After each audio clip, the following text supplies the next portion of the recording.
Hey guys, Mr.G here. If I seem a bit off today, that's because I've been really creeped out lately. We recently hired a new maid, and she creeps me the heck out. Like Catherine and Eric just are absolutely nuts for her, and she's fine with them. But whenever she comes across me, she just stares and glares. Ugh, it's creepy. But anyway, let's get to today's video. These are the Plesiosaurs, near lizards. Why are they called that? Well, it was to distinguish them from ichthyosaurs. So ichthyosaurs are fish lizards, but these guys, well, they're closer to lizards than fish, so yeah. Name basically means that these guys are the ones that are more like lizards when ichthyosaurs are more like fish, so they're more lizards than ichthyosaurs are, even though they're still not that close to lizards. You get it. Moving on. Plesiosaurs are divided into two main groups, plesiosaurs and pliosaurs. Generally, plesiosaurs have long necks and pliosaurs have short necks, but there's overlap and, well, like all sorting methods, it's not entirely clean, so you know how it is. Let's start with plesiosaurs. As said, their main characteristic is having a long neck. Why did it have a long neck if it's a sea creature? Who knows? It's likely that it could have helped them sneak up on prey since, you know, tiny head, long neck could have helped them, like, pounce on prey better or something. I don't know. Now we have to address some common misconceptions about plesiosaurs because they have a lot of them. First off, plesiosaurs could not lift their neck out of the water. Yeah, that swan neck you always see in the cartoons and what Nessie does? Not possible. Their necks could not be bent up and down. They can move side to side, but not up and down. It's a whole skeletal structure thing. Secondly, plesiosaurs are often portrayed as scarier than they actually were. Even the largest plesiosaurs had pretty small heads, and there's no evidence that they'd get into fights with animals they couldn't already fit in their mouth, especially since plesiosaurs had pointed teeth, the kind that are for grasping instead of slicing. Also, a lot of media portrays plesiosaurs as amphibious, capable of going onto land, sleeping there, and laying their eggs there like a sea turtle. But their bone structure indicates they would not have been built for that, and plus, we found pregnant plesiosaurs showing they gave live birth. Also, it's believed that plesiosaurs ate rocks in order to actually stay underwater. This theory has become pretty nonsensical in recent times, as while yes, we have found plesiosaurs with rocks in their gut, the weight of these rocks in the animal was so minimal that they would have been useless for sinking.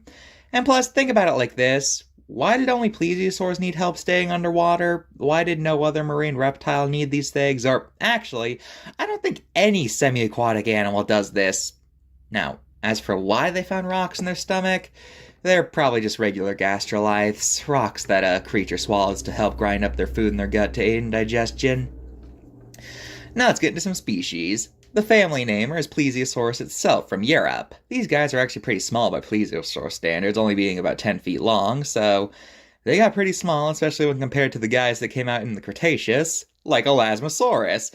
With a neck reaching over 20 feet long and being over 30 feet in total, these guys were nothing to sneeze at, especially since that is one of the longest necks in the animal kingdom.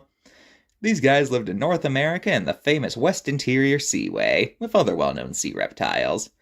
Cryptocolytes wasn't walking with dinosaurs. New Zealand had a plesiosaur called Mauisaurus, except it's currently a dubious genus. See, what did I tell you? If you have a cool name, you're gonna become dubious. Dolichorhynchops is a funny name to say. And to finish us off, there's a plesiosaur called Terminodinator, or however it's pronounced. It means last swimmer. It wasn't named after the movie, but still. Oh, that's funny. Now let's move on to the pliosaurs. Unlike plesiosaurs, who by all accounts primarily feasted on small things, pliosaurs are far more actively predatory. As for what their name means, it's basically a synonym for plesiosaur. So, yeah, they're both derived from the same word, just with a different spelling, so it still means near lizard. Many pliosaurs had long crocodile-like skulls that they could use to snap shut on their prey, and many are theorized to have been big game hunters, though I will say, for some reason I find the term big game hunter weird when it's applied to sea life.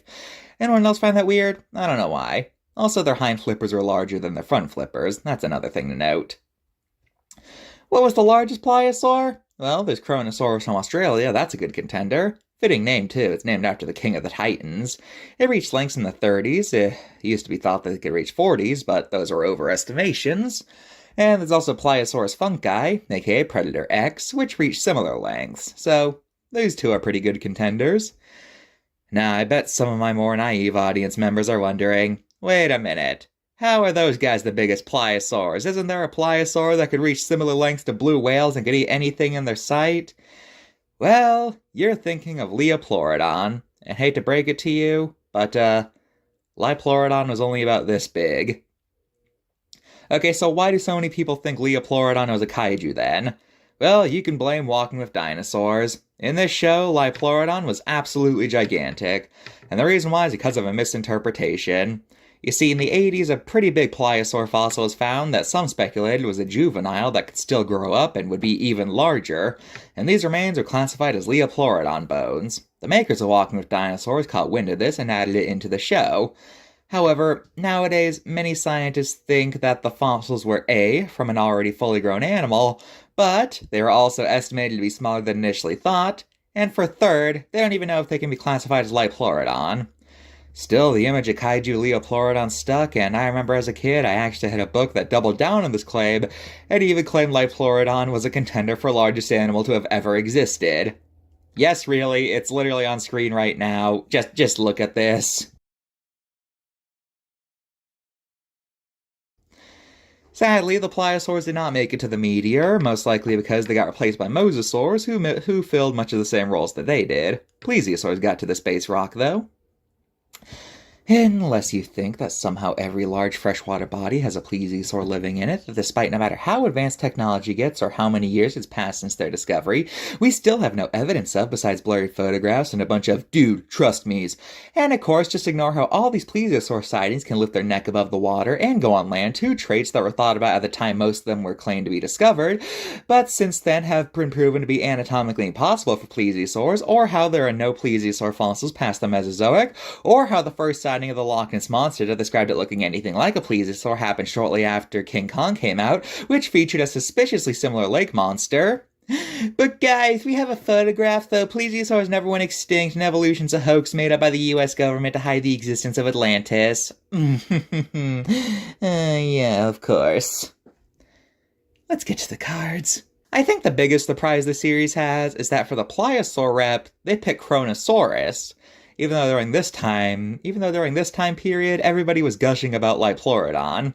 I'm not complaining, I think Kronosaurus is cooler, I'm just wondering why they did this. Like, it's no secret the series took a lot of inspiration from the Walking With series, down to some animals having darn near identical designs, and so it's strange they didn't use the animal Walking With Dinosaurs popularized. Oh well, how's it as the depiction?